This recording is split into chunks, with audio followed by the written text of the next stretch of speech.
Hey guys, subscribe for daily content. And if you're shopping for gear, make sure you check out the description for the newest items at some of the very best online retailers. There's also links for some of the items that I personally recommend. Thanks! What's going on YouTube? Metal Complex here, and today I've got another short little unboxing to share with you guys.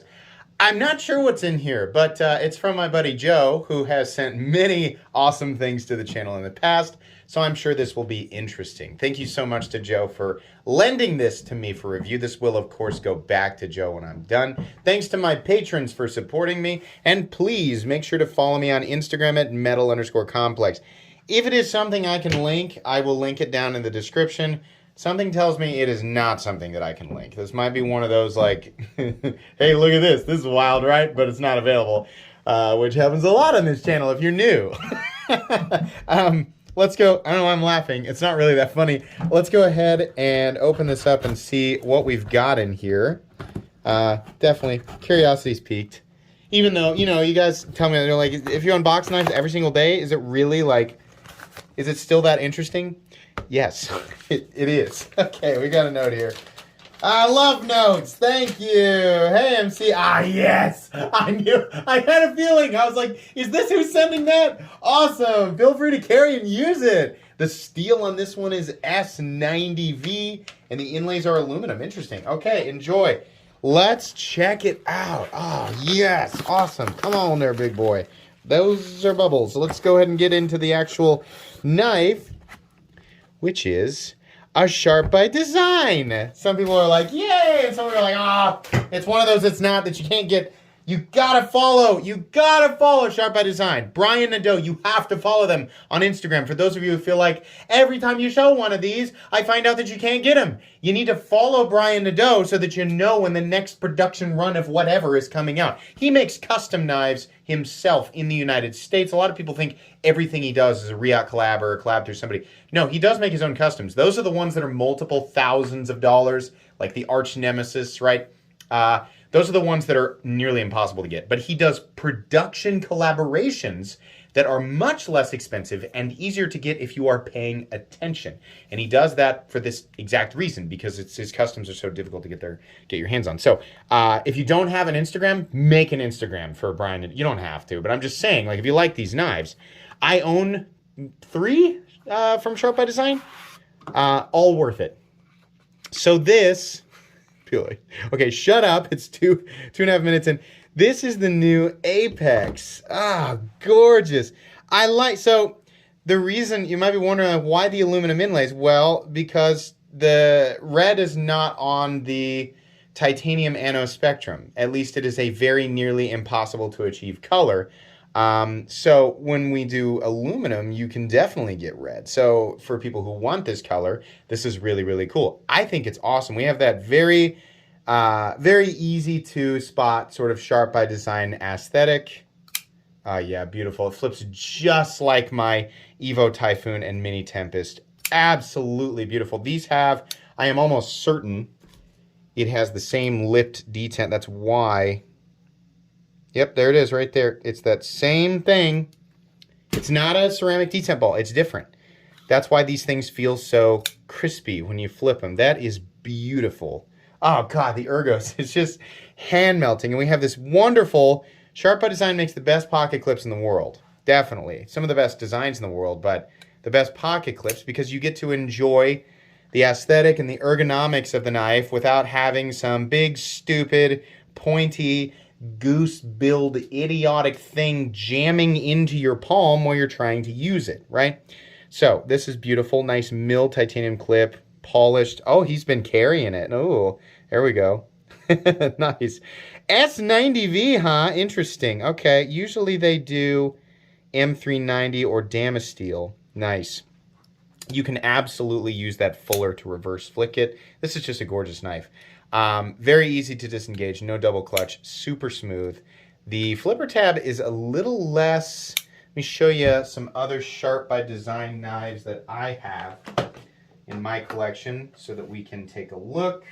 This will be helpful for driving my point home, as well as giving people who also own these knives kind of a size comparison with other things from here in the past. So these are all production knives. These are all, well, I'm assuming they're still using Riot. They used Riot for the Evo Typhoon and for the Mini Tempest, which is this guy down here. So these are all productionized. This guy, the Arch Nemesis, is a USA custom, right? So if you're a fan of Brian Nadeau, here's a whole bunch of stuff that you can sort of compare in size if you have one or multiple. So this guy is actually closer to the Mini Tempest. It is a little bit longer.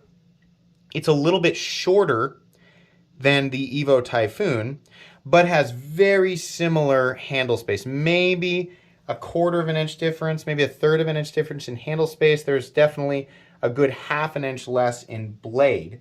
Yeah, so the flipper tabs that I'm used to are like these guys.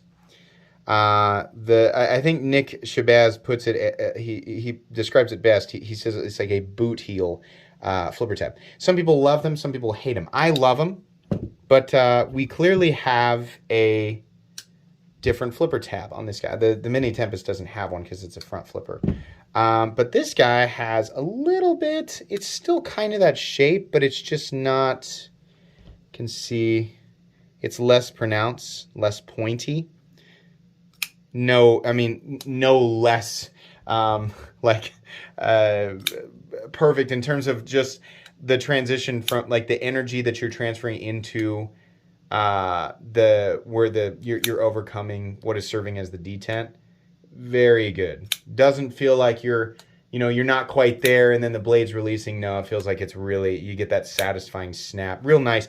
Because of this aluminum overlay, it's the same reason I love this guy and this guy so much, and I love this guy, but it's an exposed frame lock.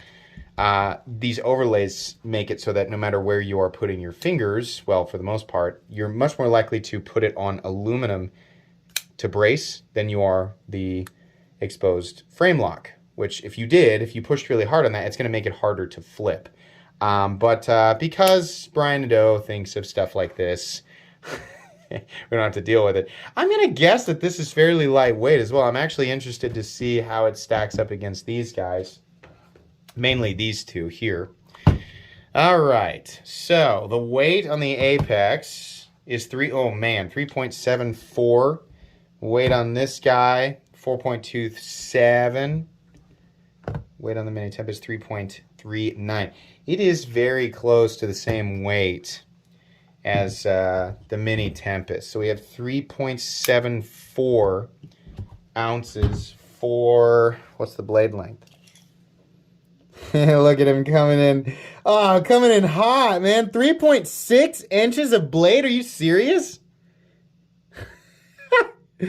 That's nuts, man. Yeah, it's very good. It's definitely, the cutting edge is over 3.5 inches. It's like, I don't know. It's just a hair over. The ratios on this are ridiculous. And that's the thing about a lot of these knives, is that the blade to handle ratio on these things is wonderful. And that's why it's a lot of the reason why people find his design so appealing, is because it doesn't look like you're getting this enormous handle and this teeny tiny blade. Really cool. I am sure that there were multiple variations of this. I gotta applaud his choice for S90V. I did not used to like S90V, and it was based on, I'll admit, very minimal experience with it. Years ago, I had found that S90V was just so chippy, and I was like, ew, gross, I don't like this. It's about the same as S110V. And I heard so many people telling me, you need to try it again. You had a bad experience. It wasn't just one or two people. I've had hundreds of people tell me that over the years. So I have been experimenting more with it, mainly with my Benchmade bug out, the custom shop one. And yeah, I definitely misjudged S90V. So I think, I like M390 is okay, but if we're going to go that route where we're kind of like, toughness isn't really the main thing, but we still want it to be stainless and hold a good edge, right? S90V seems to have a reasonable amount of toughness. I don't know exactly how to measure it. It seemed fairly similar to a lot of the M390 that I've experienced, but it would hold an edge a lot longer, or at least what I've experienced so far. I like S90V, I think, more than M390. And just the balance of it's not like if it has more edge retention, I'm going to like it more. I just find it to be a more interesting steel. It's a very expensive steel for sure. So I don't know what these ran, but I'm going to guess the people who have them are happy with them. So I know that this is not an easy knife to get a hold of right now, but I'm still going to go ahead and do a full review a few weeks down the road. This is just an unboxing and first impressions. Very much like this. Very much. Yeah, you'll get that video a few weeks down the road. So anyways, thank you very much, Joe, for loaning this guy to me for review. Please make sure to follow me on Instagram at metal_complex. If you enjoyed this video, leave a like. If you'd like to check out my other content, I do, of course, have lots of videos of knives that are either expensive or inexpensive that I do or don't like, so check those out. And if you enjoy all my content, go ahead and click on that Metal Complex logo right there and subscribe, because there's definitely more coming. Thanks again for watching, everybody, and have a great day.